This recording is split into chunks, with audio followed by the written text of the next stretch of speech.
हम जब पिछले बयान देखते हैं तो उसमें एक बयान पे मेरी नज़र गई जिससे हमें लगा कि हाउ स्ट्रांगली यू फील और how fascinated you are with her grey character. मैं वो बयान वर्बेटम पढ़ देता हूँ। Khalistani terrorists may be arm twisting the government today, but let's not forget one woman, the only woman prime minister ने इनको अपनी जूती के नीचे क्रश किया था। No matter how much suffering she caused to this nation, she crushed them like mosquitoes at the cost of her own life. लेकिन देश के टुकड़े नहीं होने दिए। आई थिंक मेरा ये वाकई में ऐसा मानना है कि बंगाल विभाजन के बाद it was Pakistan's main agenda to divide the country. And rightly so, right? Bengal विभाजन? You mean Bangladesh? बांग्लादेश। बांग्लादेश के बनने के बाद जी 71 के हाँ, बाद। जो विभाजन हुआ पाकिस्तान का और बांग्लादेश बना, तो आपने उनको इतनी क्षति पहुंचाई हुई है, बहुत बड़ा, उन पे बहुत बड़ा जख्म था वो उन पे। तो it will be very stupid to assume कि they would just take it lying down. It will be very stupid to assume कि she didn't have a consequence of that.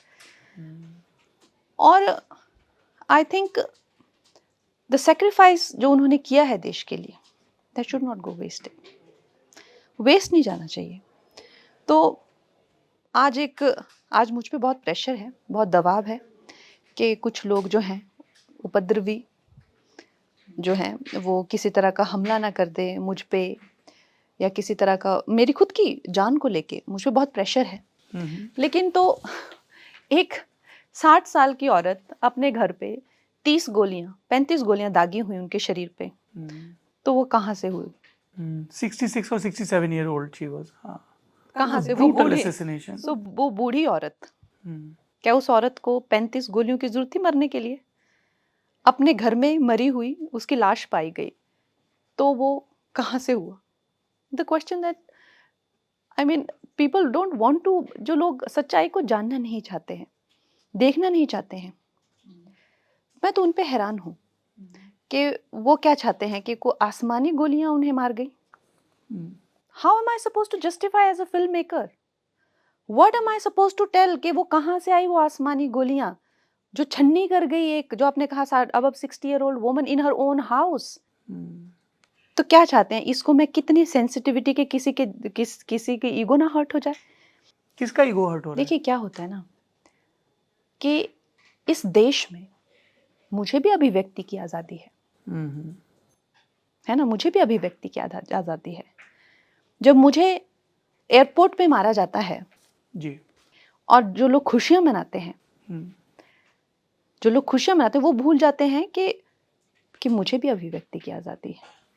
तो आज ये मेरा ही सिर्फ संकल्प नहीं है, ये आने वाले सब कलाकारों के लिए मेरा संकल्प है कि किसी की आवाज ऐसे मरनी नहीं चाहिए, और जो सच्चाई evidently and clearly looking at you know, आप उसको झुटलाना चाहते हैं ताकि आप एक नया जो है इतिहास अपनी कन्वीनियंस के लिए लिख सके और उसको रच सके।